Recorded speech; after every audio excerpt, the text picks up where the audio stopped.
আমরা যখন রান্না করি বা বাড়িতে মা বোনরা যখন রান্না করে তখন তরকারিতে ঝাল বা লবণ হয়েছে কিনা এটা যদি হালকা চায়ে দেখার প্রয়োজন হয় তাহলে চায়ে দেখলে কি রোজা নষ্ট হয়ে যাবে?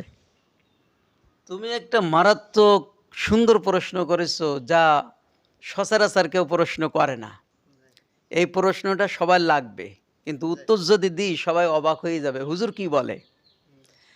আহ, এই লবণ ঝাল এটা এক ফোঁটা দিয়ে জিবার পরে বুঝতেই পারবে যে কম হয়েছে কি বেশি হয়েছে, এরকমভাবে চাকা যাবে, এটা জায়েজ আছে।